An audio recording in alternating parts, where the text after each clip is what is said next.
unfortunate. And so we have a lot to talk about, just a lot to get to. And if you want... Hi everybody, welcome to the conversation. Health and money, discuss your breakthroughs, national issues. Local Bahamians, but also with those who are listening around the region and the world as well. Thank you. Absolutely. We have an audience that really, from Europe to the United States, Canada, around the region, and of course, Bahamians right here who are very interested in just wanting to know the answers and ask the questions that get them the answers that they seek. Before we need a little inspiration, tune into the conversation. Talk about it on the conversation. This is the time, when the country really need to find ways to join together to fight common problems that we have. Collaborative leadership. You need a little conversation. We can go far with the conversation. Here we should meet on the conversation, yeah. Please share the video, share. Tag some people in the live feed, share it in your private Facebook group, share it in your WhatsApp group. Here we should meet on the conversation, yeah.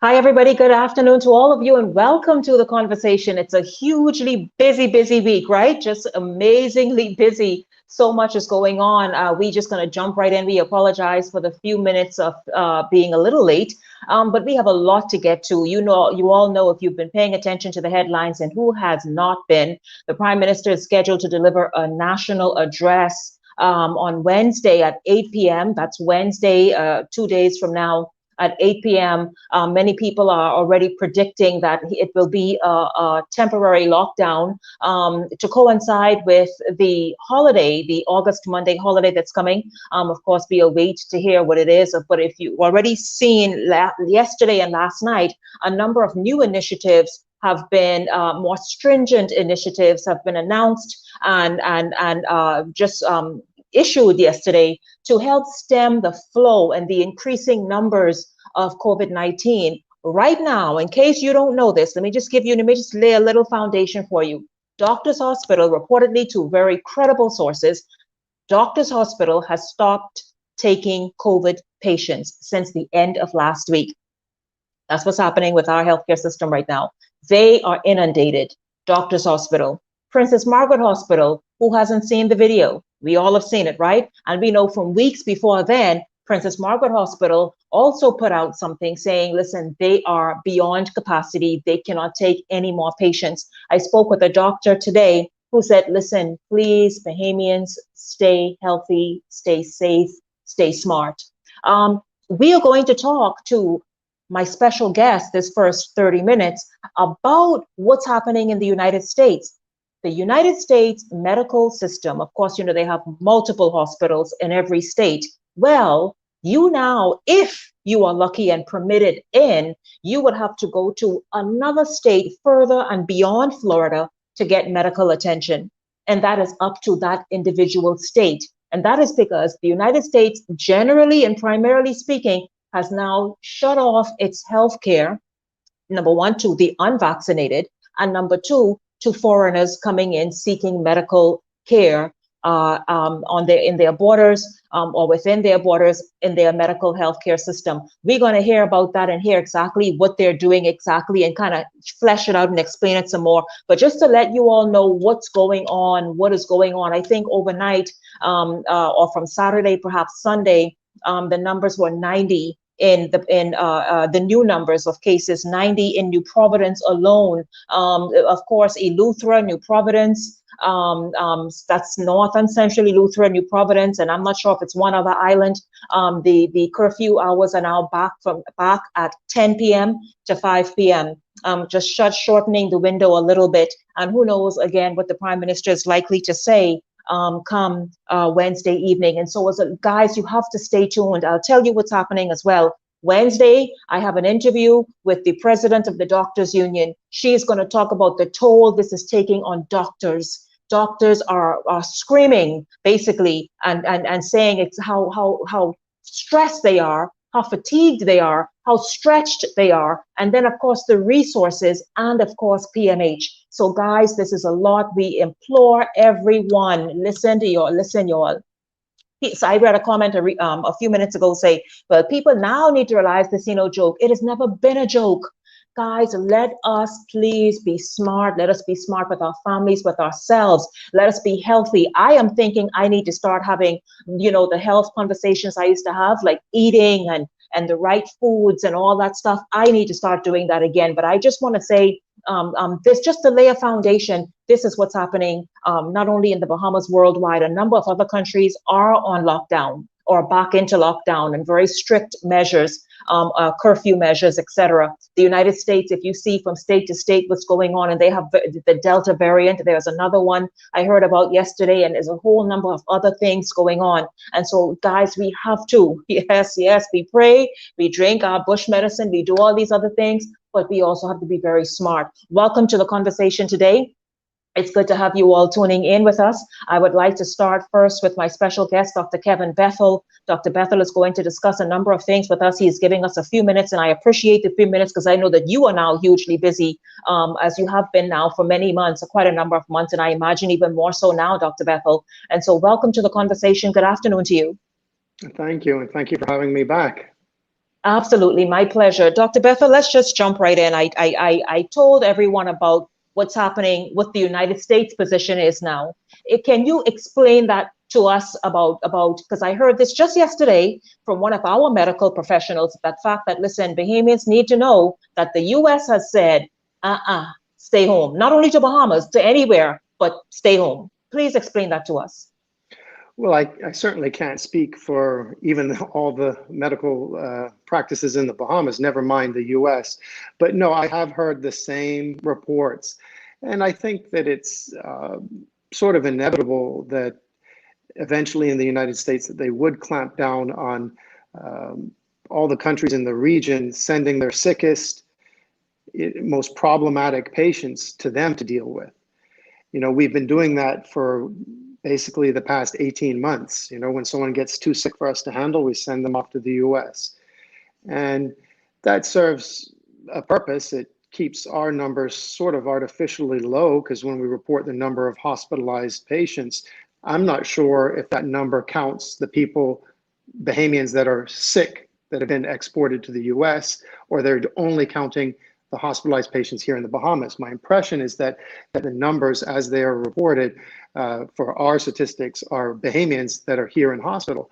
So there sort of was a incentive to ship people off, and then if they so happen to die while they're in the US, that also serves a nice fortuitous purpose for us, because it keeps our numbers appearing lower than they possibly are. Because if someone dies, a Bahamian I'm talking about, dies in the US, does that death count as a US death or a Bahamas death?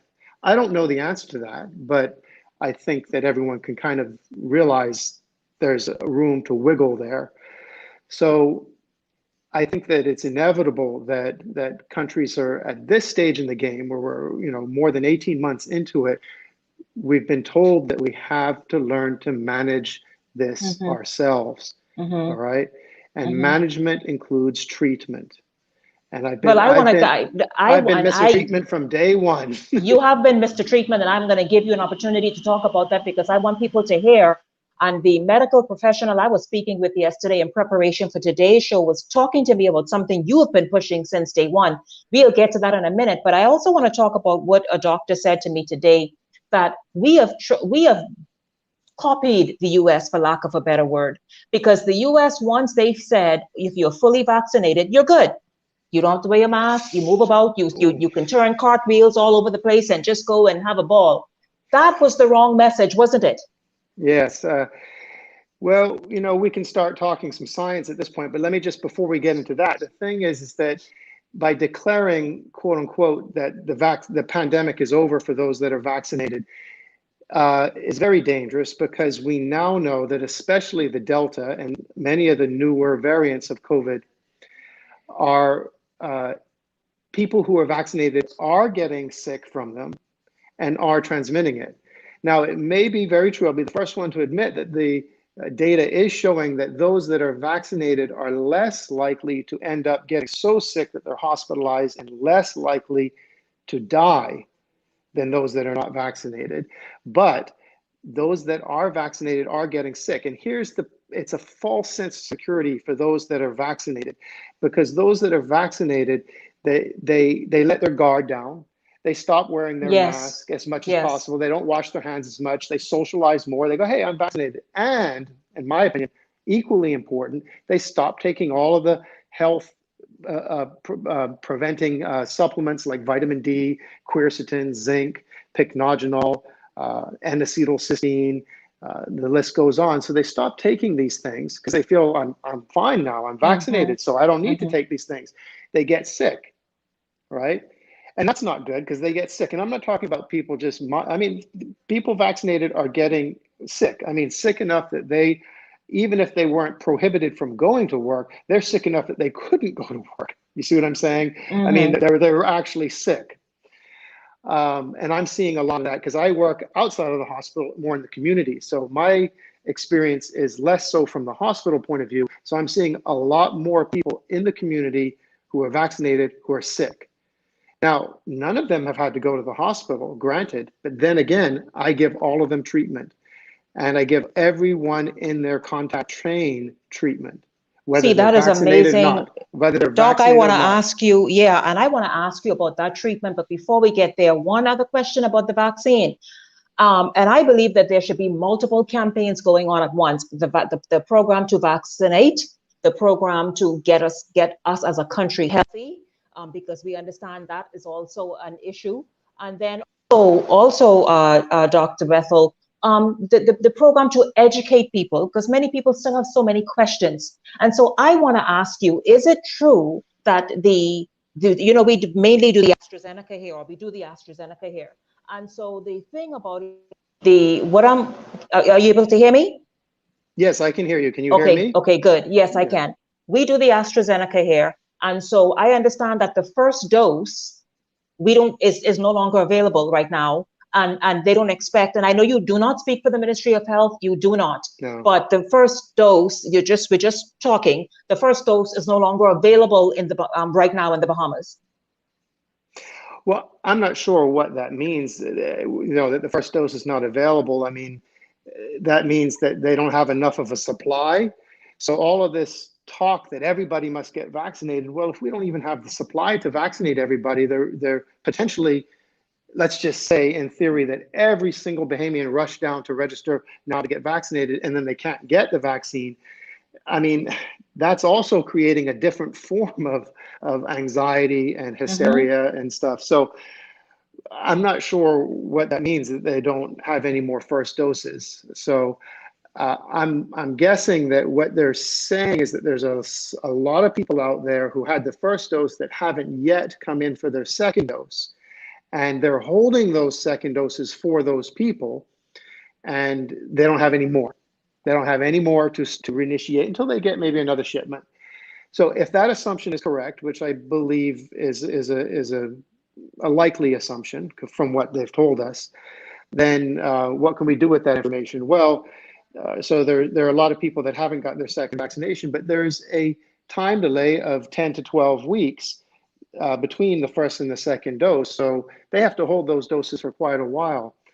And I would like to, if we have time, share some very, very interesting data on the difference of doing the vaccine closer together, like say 3 weeks apart, versus doing it like we're currently doing it 10 to 12 weeks apart. Because Doc, in the US, they don't, okay, forget the US, the Pfizer, let's be specific. The Pfizer and the Moderna don't require that length of time as the AstraZeneca does it.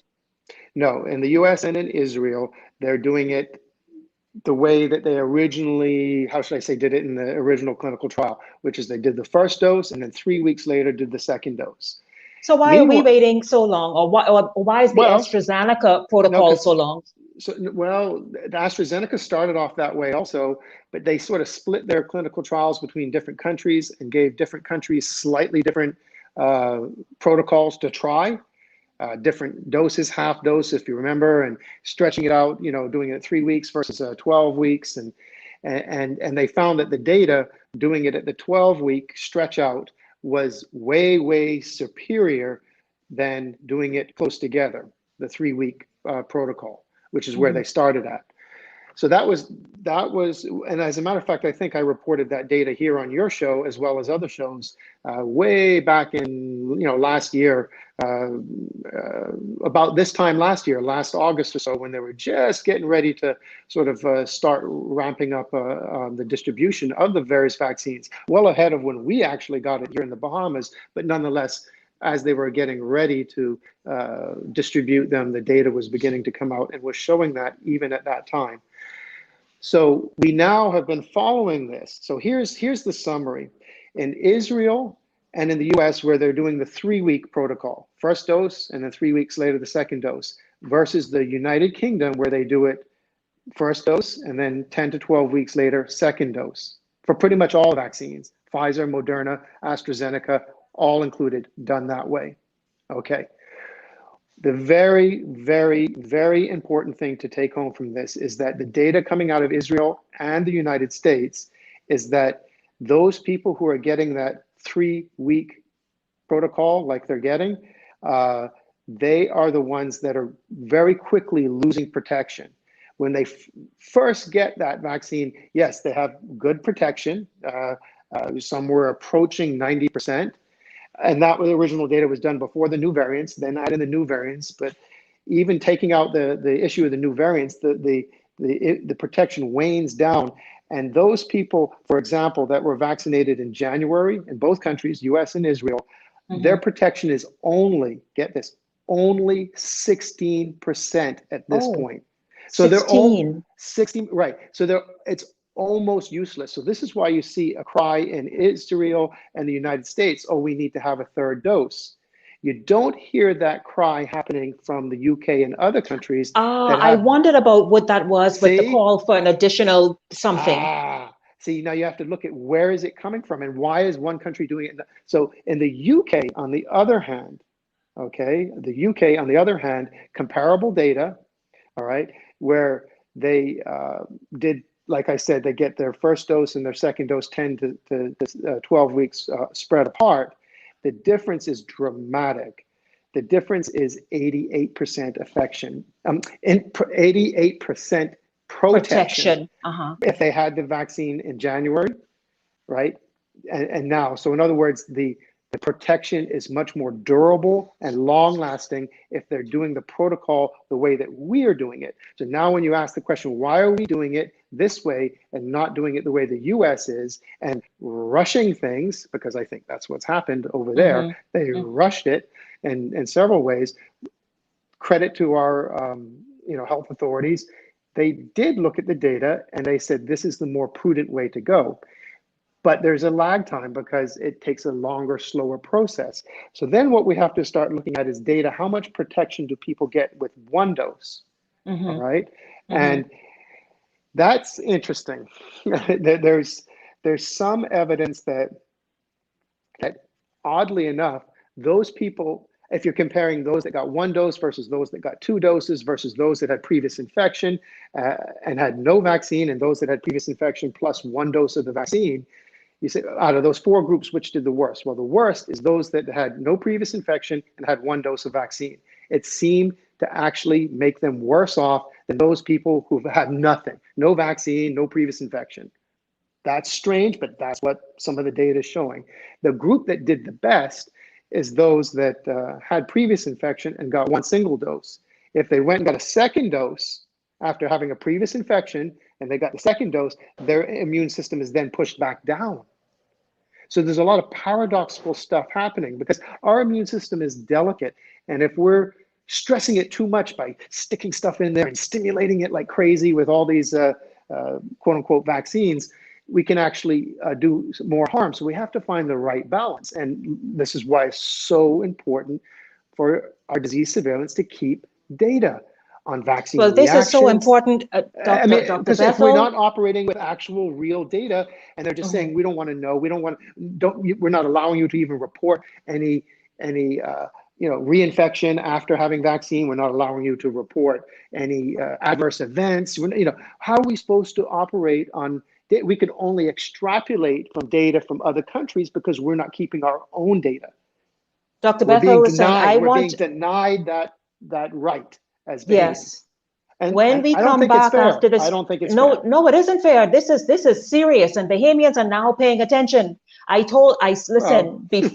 No, they have been paid, but they have full I think they've attention been right paying now. attention. Yeah, I think they've been Yeah, paying yeah, attention. but they have been, but now they are keenly zeroed in on everything that's happening, because now it's no game. And I want you to tell us about the Rand Memorial Hospital when we come back, about what you are seeing in your practice and in the community of Grand Bahama, and also ivermectin, and you mentioned some other names. Should we be taking these things? Because if there's no vaccine, if the vaccine has been delayed to come into the country until next month, etc., and then you have to wait for more and more batches, because that cannot vaccinate a population, what's going to be coming in. What is it that we should be? We already know about the vitamin D3, about the zinc. What else can we add? Where can we access it? We are going to take a break and come back with Dr. Kevin Bethel.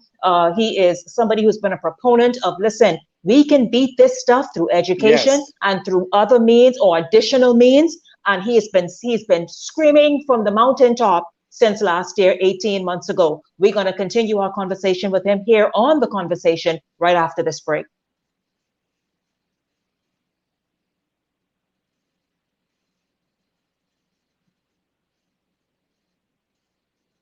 Kara, are we going to go to the break, or are you there, or should we continue?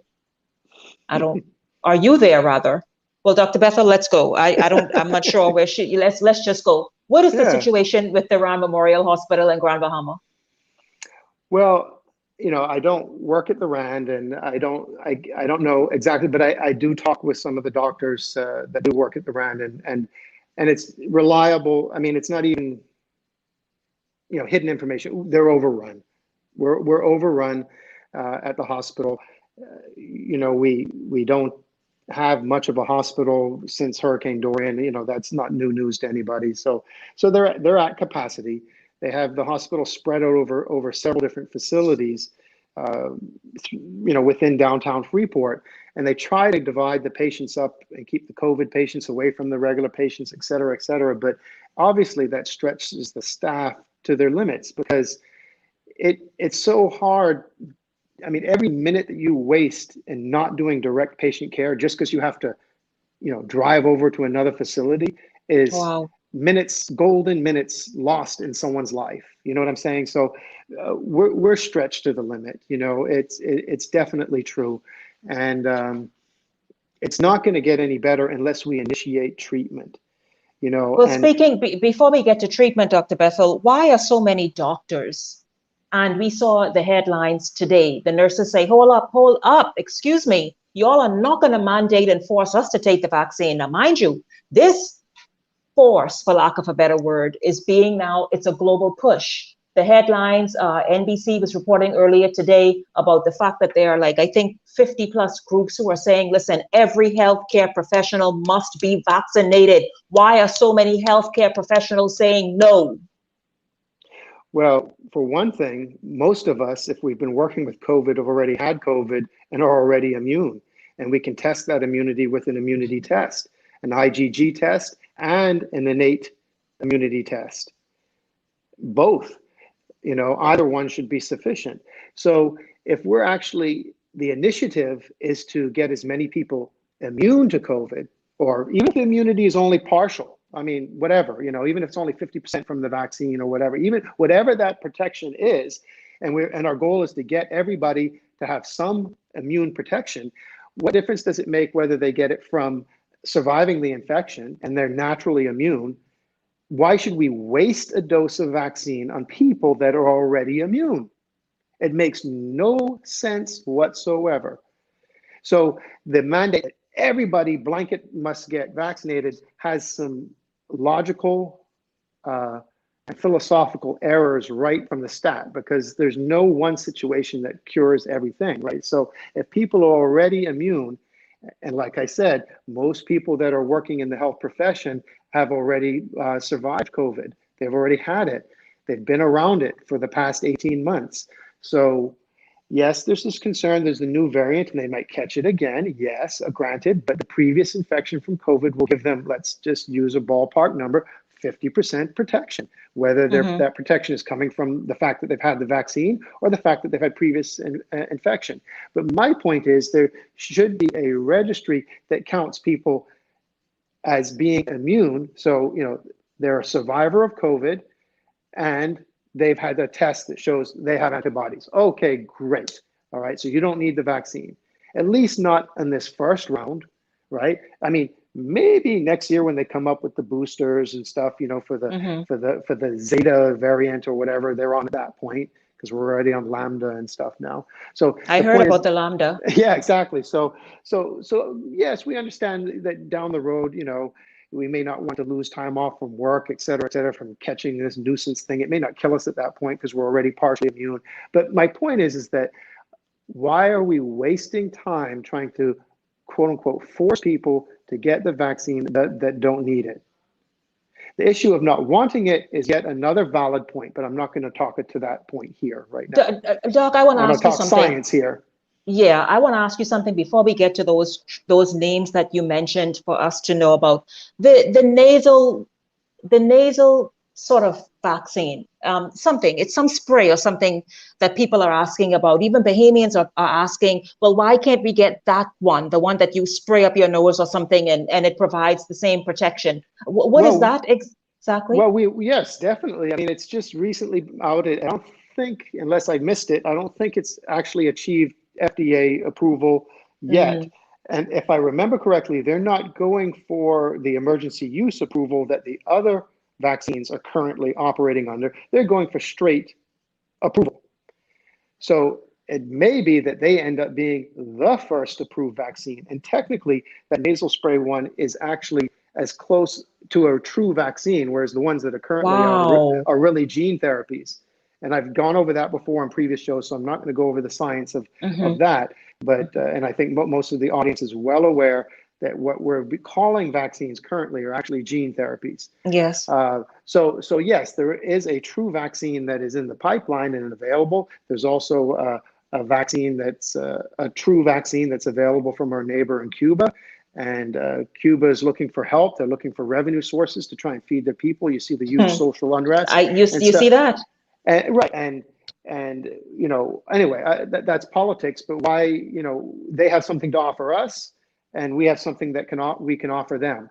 They are our neighbor, seriously. So, but nonetheless, we have options. But back to the nasal spray one, it's called, it's not Covishield. It's something's, I'm blanking on it now, but it sounds like, not Covaxin, but it's, Covax or something like that. The problem is some of these names all start to sound very similar. I'm blanking on it right now, but the point is that I have been following it, and when it becomes approved, I think we will be able to get access to it eventually. And, that sounds really promising and nice. Yes, Portia Newton. Yeah, Portia Newton in Florida says. I don't think it needs refrigeration and stuff, so it can be widely distributed. This is what I heard. Yeah. Yeah, nasal spray don't even need to do the injection. I mean, it has, for the Bahamas, huge implications to get it out to rural areas like we need to, and don't need that, like you say, that specialized refrigeration or freezing and all that stuff. Yeah. But I just want to get to one or two comments before we start talking about some things that you mentioned and that is super, and I need to talk to you offline about them. But Portia Newton in Florida says, New York mayor has just announced, saying today that if frontline workers, healthcare workers, teachers, etc., I guess police, or are not vaccinated, they have to take the test every week, and this includes teachers. I'll tell you, well, Portia, I'm sure Florida will be doing the same thing shortly. But I'll tell you this, that's kind of already in play, Doc? Because I think some workers here, even in the Bahamas, Portia, have to take a test every week. Yes. Yeah, I've even heard of some companies now here, even on Grand Bahama, requiring that employees have to be tested twice a week.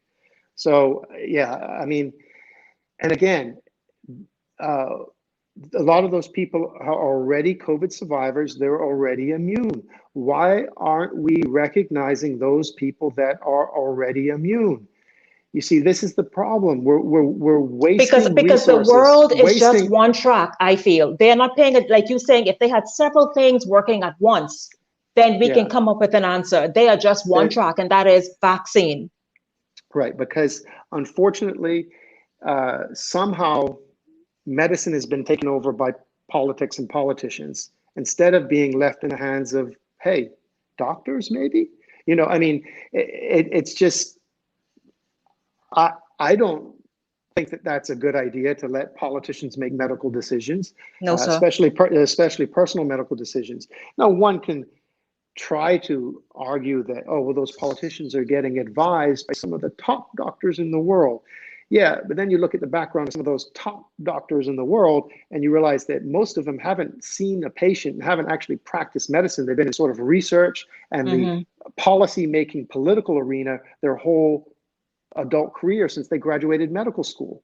So, again, a frontline doctor who's got dirt under his nails and his feet on the ground, in muck, dealing with the situation, I think knows a little bit more than someone sitting in an ivory tower in academia that is making policies based on half on what politicians want to happen.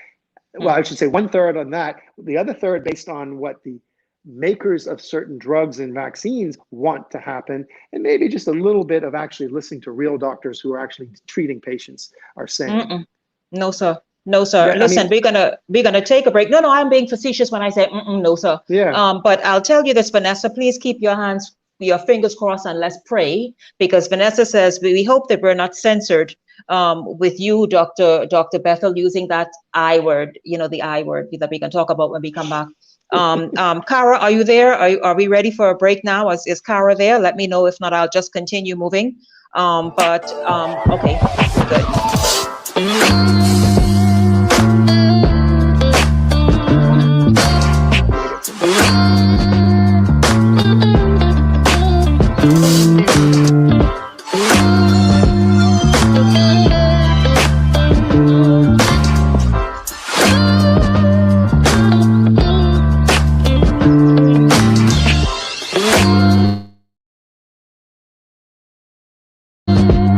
How would you like to shed some extra inches of unwanted belly fat?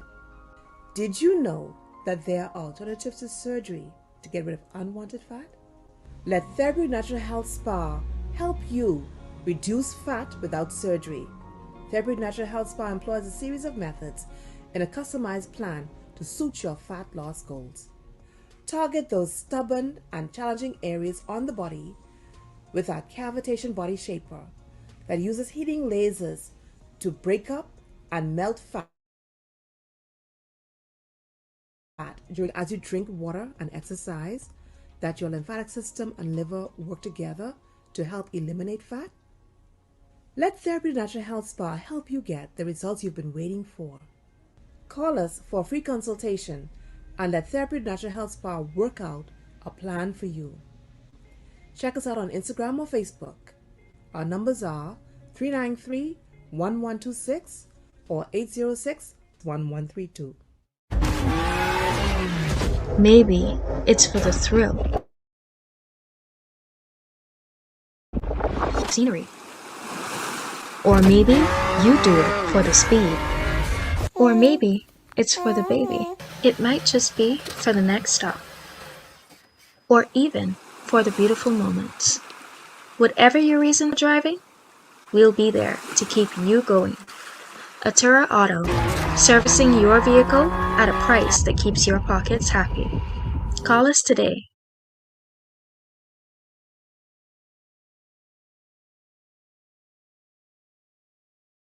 This Monday Hot Topics Monday, we're talking about what everybody's paying attention to. The world, in fact, if you missed the top of the show, I really kind of laid the foundation by talking about our health. Oh, I have to ask Dr. Bethel about that. Our healthcare system is overwhelmed, private and public. I was told and reliably informed just before today's show that Doctors Hospital, and I don't speak for them, and doctors, this is just from another doctor, that Doctors Hospital stopped taking COVID patients last week. That's right, because they are swamped, overwhelmed. They are at maximum. Well, we all saw the video of Princess Margaret Hospital. They have been saying for weeks now that they are beyond their capacity to deal with much. I mean, even elective surgery, all that stuff. And so imagine now. Then, of course, we heard Dr. Kevin Bethel, who is today's special guest. And I'm wondering if Ali and Glenroy are available. But we heard Dr. Kevin Bethel talk about what's happening at the RAN. Well, we expect that. We know that. And what he is seeing, etc. We know that according to how it looks, there isn't much availability of vaccines presently in the country. Or if there are, they're already allotted for, because the vaccines, we've been told, have been delayed for next month to be brought into the country. Not sure, I'm forgetting the amount, but they have been delayed until next month, August, to come into the country. Not sure when in August, but next month. The Prime Minister is expected to address the nation Wednesday evening, and many people suspect and speculate that he will be introducing a temporary lockdown for the mere fact that, listen, it's a holiday weekend, you don't need nobody going and just causing even more of an issue. The thought is that people are thinking and what his rationale will be. But of course, we don't know that for certain. We will wait and see what it is he is saying. Already, though, over the weekend, they introduced some more stringent measures. For example, New Providence, North Eleuthera, Central Eleuthera, I think even South, if I'm not mistaken, the curfew is 10 p.m. to 5 a.m. Lockdowns are happening in several countries around the world already. The United States is swamped, saying, listen, stay where you all is. Wherever country you are, stay there. We can't take you in our hospitals. This is what the U.S. is saying. And so, guys, we have to pay attention. We have to be smart. Let's get to one or two comments. Taria Saunders Thurston says, I live in Florida and I'm a healthcare worker, and we have to get tested every week, even if they're vaccinated. Yeah, because as you say, Dr. Bethel, right, the thing is, like, you, not because you're vaccinated, you're excluded. You know, here is Godchild Griffin, who is in Atlanta. Yes, sir, go ahead. Well, I was just going to say, so when I was talking before about just people generally working, you know, just in the community and the whole country, requiring them to vaccinate, they're not at a high risk. Now, someone is working in the hospital, even if they're vaccinated, even if they're a previous COVID survivor, they can still catch COVID and spread it. So in that circumstance where you're at high risk, yeah, you test, you know, and so now that we are in this new wave here, yes, I've been testing myself every week. Right? Oh, you have? Yes. So this is the point, is that, you know, you have to try and stop the spread, because the vaccine is not as effective as they're making it out to be. And that, you know, some people might get upset with me saying that, but I'm being honest, you know, so we have to deal with the reality. That's why I say, if we're not dealing with real data, then we're not really dealing with things really, are we? You see, so that's why I think it's you know, important. So yes, in the hospital setting, it's important. So go on to your next comment. Yeah, what about the schools, Doc? Because here's Godchild Griffin in Atlanta says, not all counties in Atlanta, mask is mandatory. My county, the school district, it is with or without the vaccine that they have to wear masks. And that's, you know, something, the US is a whole different, we know that, because each state got its own thing. And so that's a part of what the reason is that they are now having the issues they're having, you know? And so one or two more. Kristen Bullard says, pharmaceutical industry, so they will push more on getting people to take medicine that they don't need. Sherelle Ali McIntosh, I sent it. I was wondering if you and Glenroy were in there. If not, we're going to continue with Dr. Bethel, because he does have something else to address. And I sent you guys everything. I really, really did. I hope that you all did. Hello to you, Christine Bailey, watching from Grand Bahama. Stacy Smith says, drink water, exercise, drink bush medicine. God says healing is in the earth, in the leaves. Absolutely, he did. Dr. Bethel, on that note, let us talk about, please, the ivermectin, and don't censor us, the ivermectin, the different names that you called that are also very effective, impactful, and work. Yeah, so I'd like to just give my own little summary too. So just to point out the differences between the vaccinations that are done in the 3-week schedule versus those that are done in the 10 to 12 week schedule. The 10 to 12 week schedule, like we're following, is far superior to those countries that did it the other way, and now they're going to suffer the consequences. So we cannot necessarily let what happens in those countries like the United States influence multiple, right, exactly. So we need to keep our data and follow our course and follow our truth, for we know what we know is working here. So here we go. So what is working here? We have to treat. We treat every single person who tests positive for COVID, whether they're symptomatic or not. And if they're symptomatic, especially, is one protocol versus just prevention, but treat everybody in the contact chain. So that primarily means close contacts where they may not be wearing a mask and not keeping social distance. In other words, so what you're saying is, if in the household, exactly, if one family member tests positive, then every family member should be treated in that household. Absolutely. That's the only way we're going to contain the spread. We cannot vaccinate ourselves out of this situation. Even if we had unlimited supply of vaccines and we had a population 100% devoted to actually going and getting those vaccinations, we still cannot vaccinate ourselves out of this situation. Listen to me, Bahamas. We cannot vaccinate ourselves out of this situation. The Delta variant is 1,000 times more viral load. This is why it spreads so rapidly. 1,000 times more viral load. Okay. So how do you treat, if somebody right now today is listening to you, Nassau, Grand Bahama, Eleuthera, wherever, wherever they are, and if somebody in their house has tested positive, what do they treat with? Okay, nothing has changed. The vitamin D, 5,000 units daily, zinc with quercetin, and you can find the combination of the two, often with a few other things that are helpful in there, like bromelain. N-acetylcysteine, especially for those that are symptomatic, all right, because N-acetylcysteine serves a multiple of purposes. It helps prevent the thick mucus that clogs up the lungs. It prevents the microclots that clog up the blood vessels all over the body and cause a whole heap of problems, all right? So it becomes very important to get your hands on some N-acetylcysteine if you're really actually, sick, from it. There are some other things that you can use. Pycnogenol, more on the prevention side, not so much on the treatment side. But there are some rules for that. But we're talking more on the treatment side. Vitamin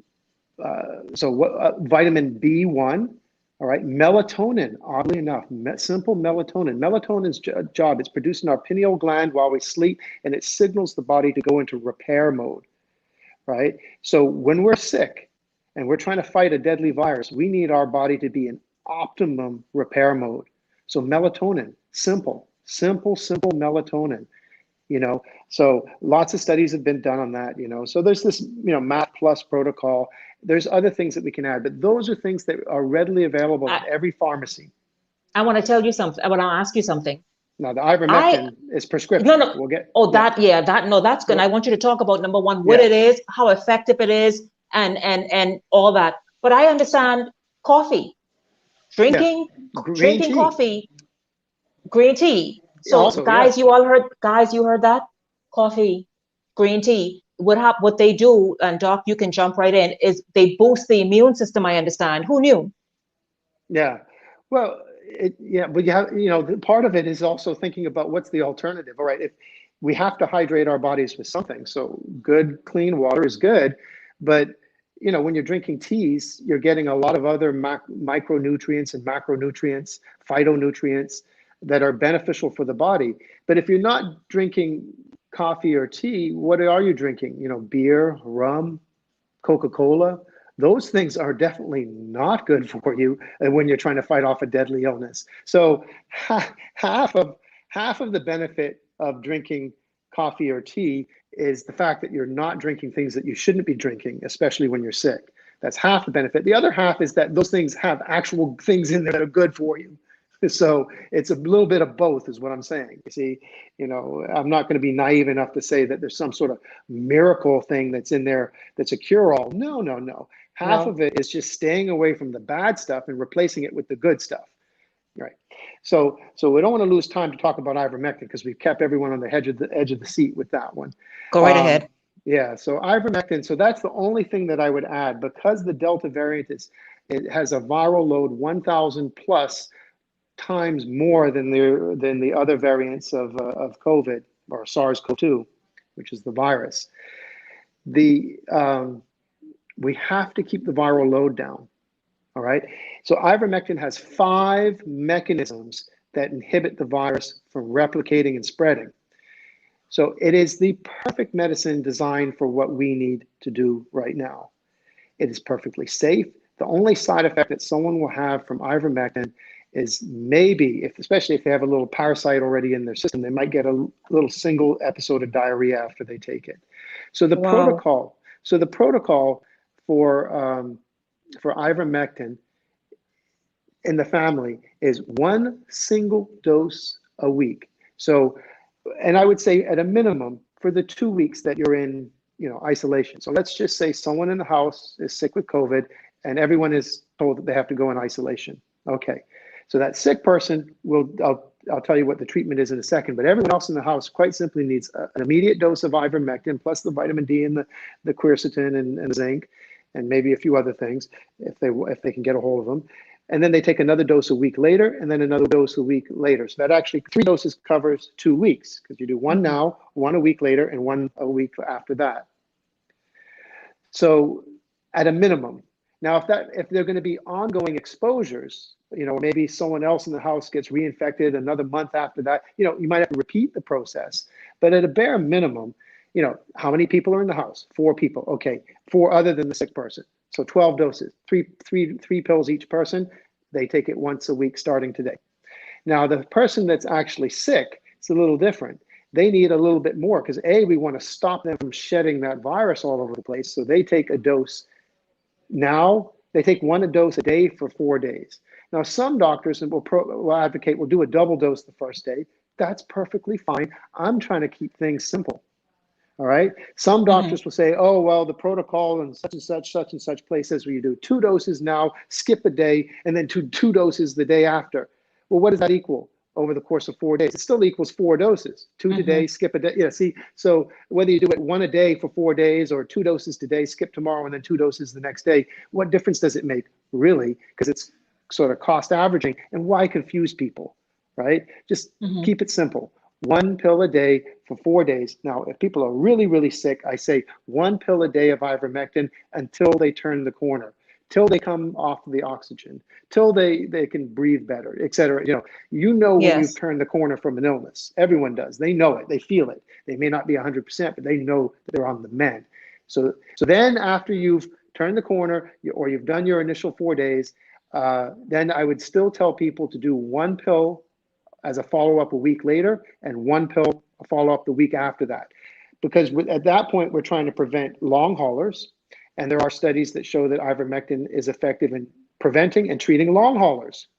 All right? That means the delayed effects. Well, I'm not going to go into the full aspect of what long haulers actually is, because I think we've talked about it before, but long haulers is something you don't want. It basically means you get some sort of permanent damage from the COVID, even if you had a mild case of it.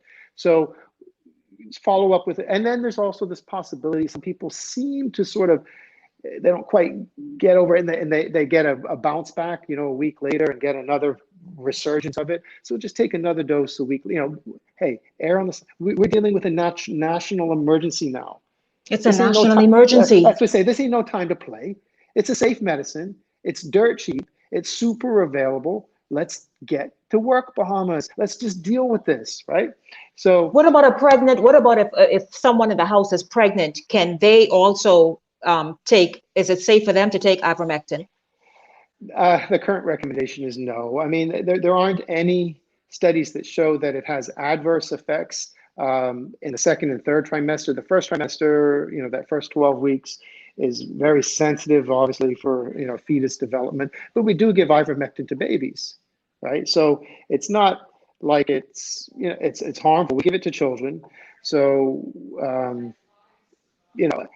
it's not known. So I personally err on the side of caution in that direction. And I say, no, we have other things that are safe for pregnant women to use that we can use. that are all natural.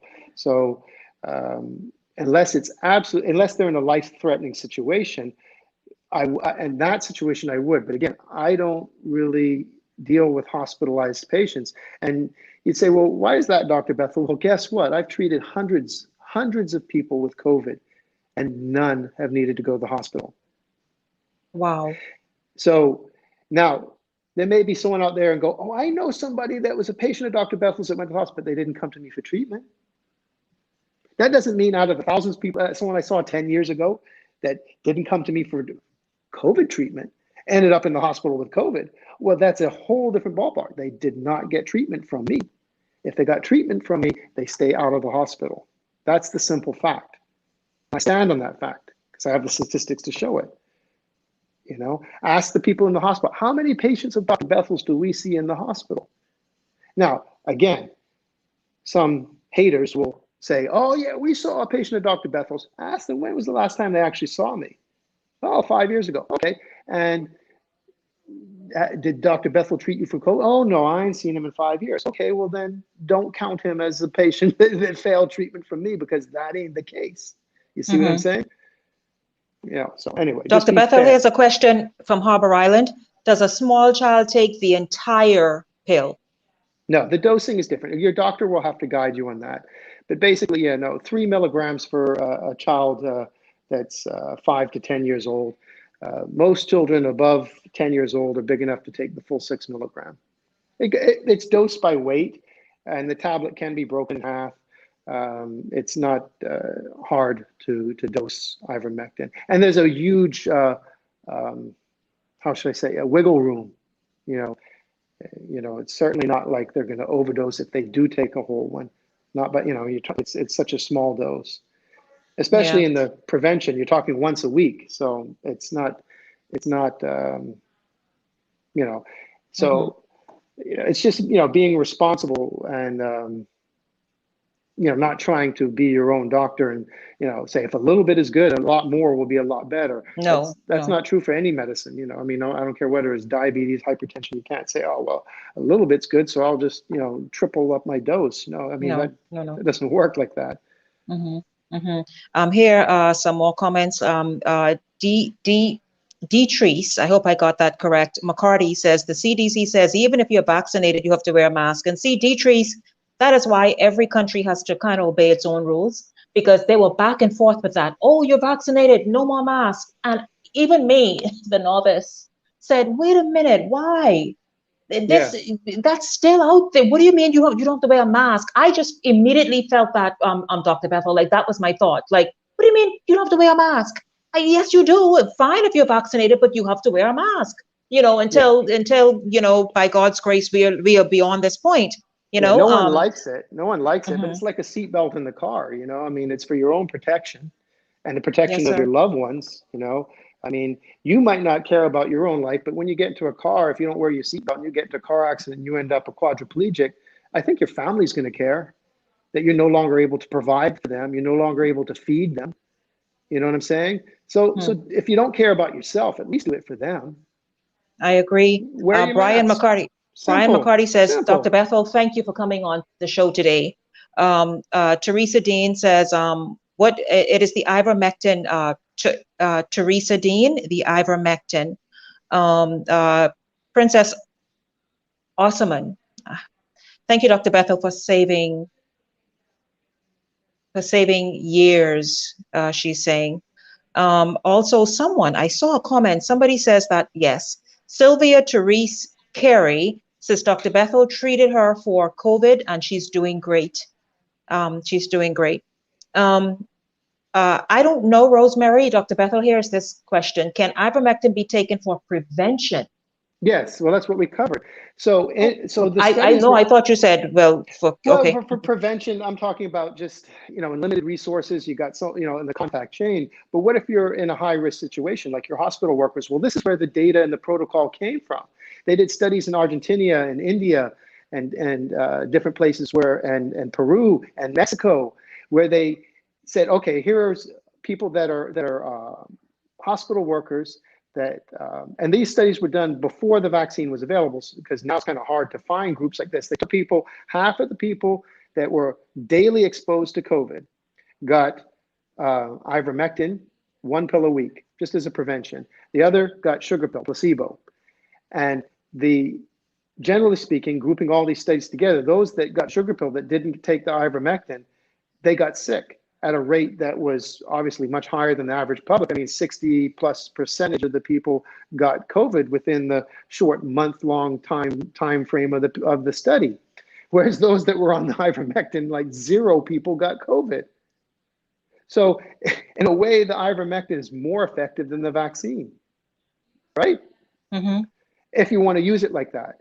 If we had the resources to roll out enough ivermectin for every single person in the Bahamas, so that they can take 1 pill a week for the rest of the year, but that's not feasible either. I'm just saying, but for those that are in high risk, like hospital workers, it is feasible, and it is an alternative, and I think personally, looking at the data that I'm now seeing with the Delta, and especially now that it's here, and I have personal experience, not just what I read on the news, I have personal experience with it. When you say here, you mean here in the Bahamas? Yes, absolutely. So I think that even those people that have been vaccinated and had previous COVID should still consider take the vitamin D and the zinc, and they should consider taking ivermectin, weekly. Because, once a week. Right, because they can still catch it and spread it to other people.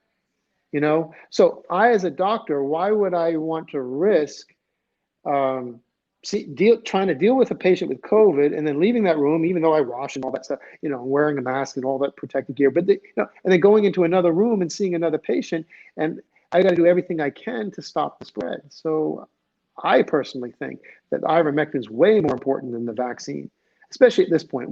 It's too late. We cannot vaccinate ourselves out of the situation. You cannot vaccinate. We have to treat. We have to initiate treatment. We have to treat the illness. That's the only way that we have a glimmer of hope out of this situation. It is a prescription. Someone was asking if it's over the counter. It's prescription. And then I see here, as L Perfume says, can ivermectin be taken with people with asthma, hypertension, heart patients, or diabetics? Yes. And those people, even more important. And I'm not going to go through the whole gamut of ivermectin studies, but people ask questions, well, what about patients with cancer and stuff? Well, okay. Well, ivermectin is also anti-tumor. It is actually an anti-cancer agent that's used as an adjunct in some cancer treatment protocols. So it's not a contraindication. It may actually do some added benefit to those diseases. All right. So, like, for example, people that are asthmatic, unless they've had a test to see whether they have eosinophilia, some sort of eosinophil-mediated asthma or something, they don't really know why they have asthma, do they?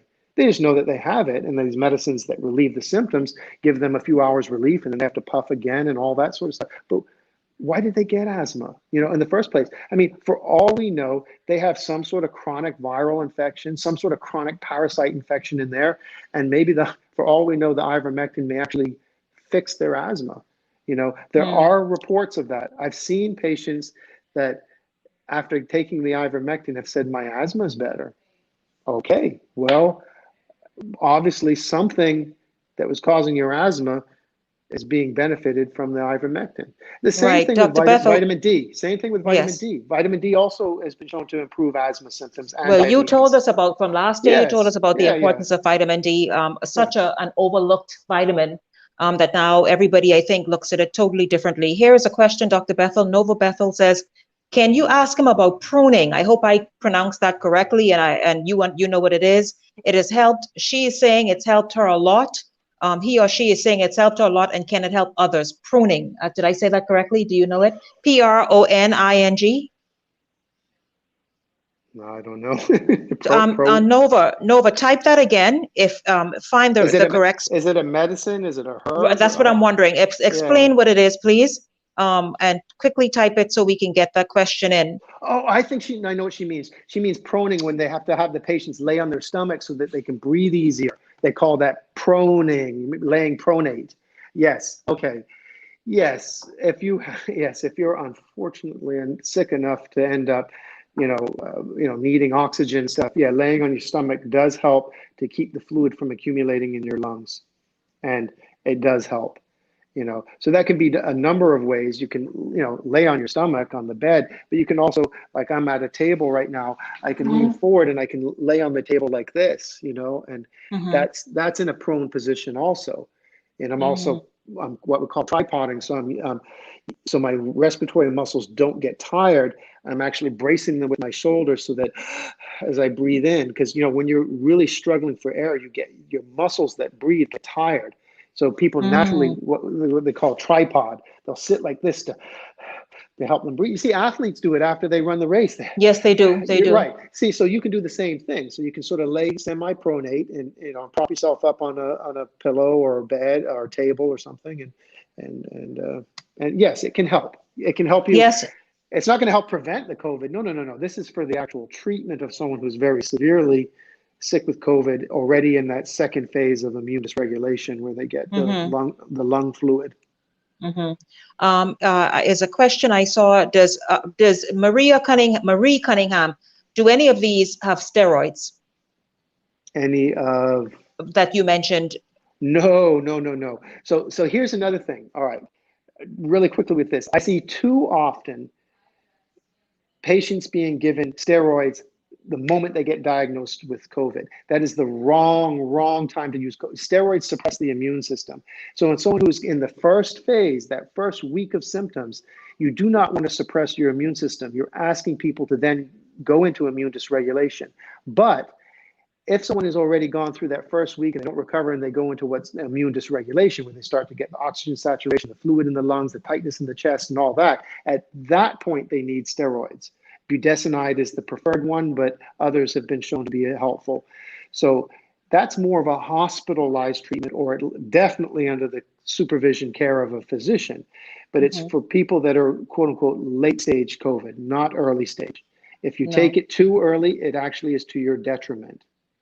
And you all heard Dr. Bethel talk about, gave great insight and talk about, what we can do. I mean, from the vitamin D and the zinc to other things. I'll tell you this, Dr. Bethel, I have not done it before, and please forgive me if this is not what, if in fact, I don't know if you medical professionals can do this in the Bahamas anyways. I was about to say, give your information, let people reach out to you, but I don't know if you all are even allowed to do that. I know how that is. I mean, I could really only be responsible for my clients, and I've heard some people tell me that maybe go to different doctors that doctors have tried to badmouth me and say certain things and that because of my opinion on the vaccine and stuff that people aren't getting vaccinated.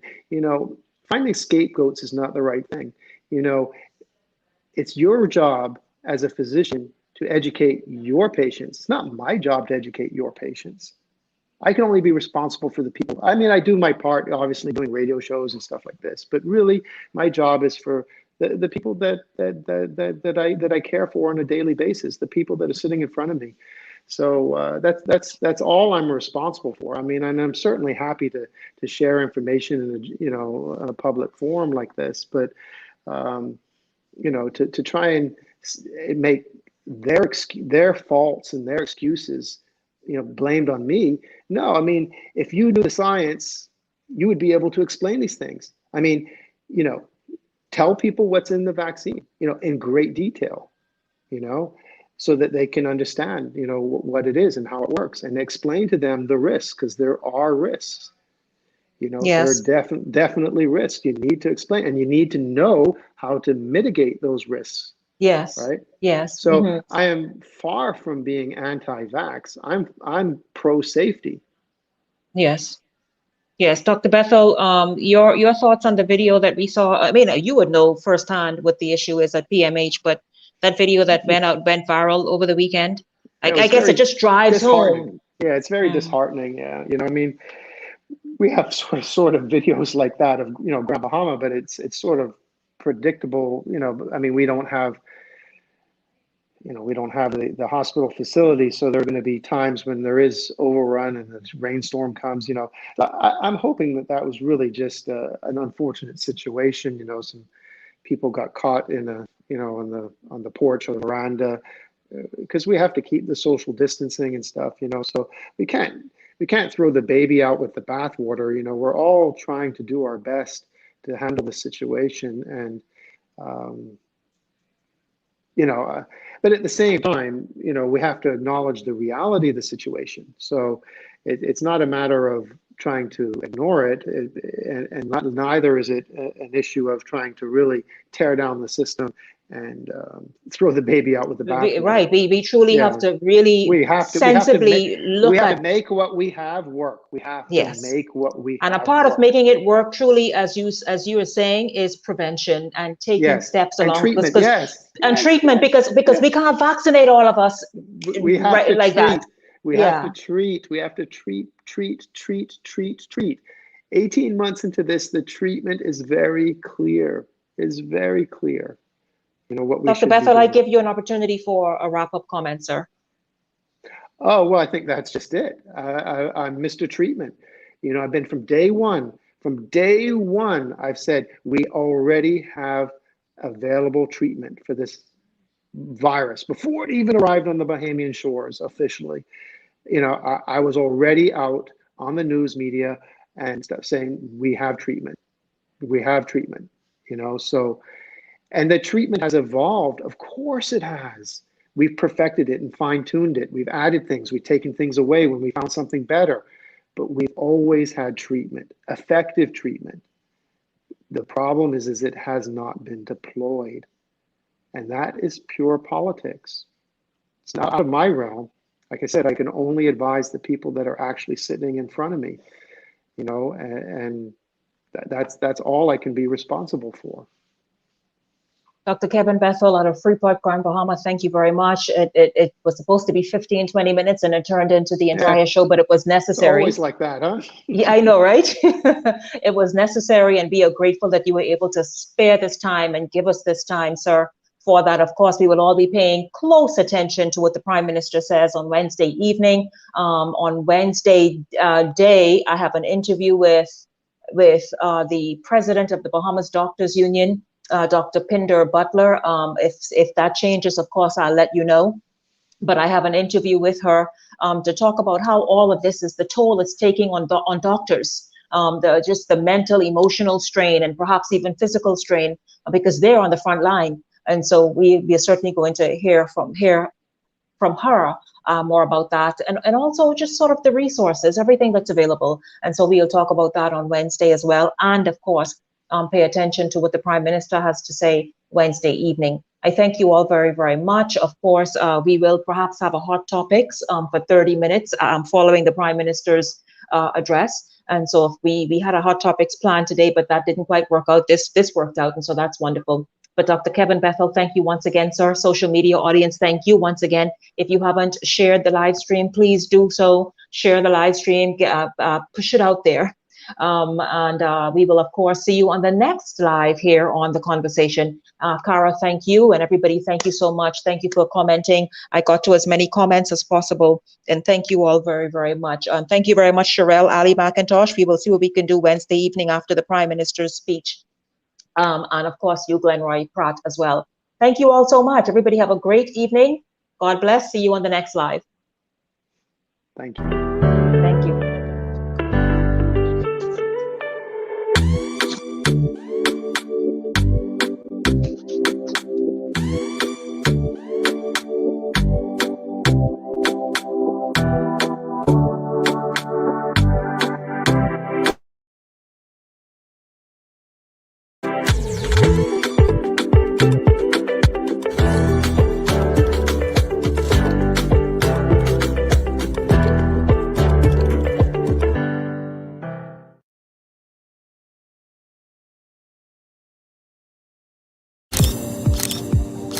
Make this your best summer ever with Flirty Girl's Sexy Summer Slim Down. Lose weight and win up to $3,000 in prizes. Sign up today and enjoy weekly challenges, weight loss coaching, and unlimited group workouts, including these: cardio boxing, hardcore abs, dance off the pounds, and more. Enroll as a VIP and receive a free 7-day detox. 1 free laser lipo treatment, discounts on body contouring, facials, and Brazilian wax, plus massage and sauna treatments for just $1 per minute, all summer long. That's right, all summer long. Prizes include 1 year of free body contouring, free fitness programs, and so much more. All participants will be invited to take part in our sexy summer photo shoot to show off their results. So come on. What are you waiting for? 677-1689 or WhatsApp 467-9630 for more information.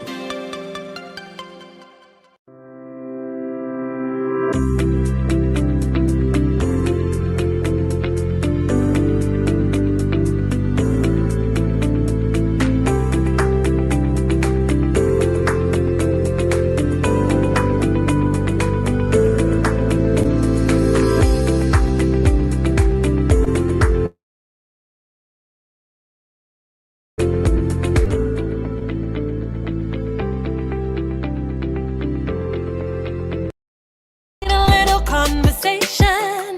You need a little conversation. We can go far with the conversation. Here with Shanique on the conversation.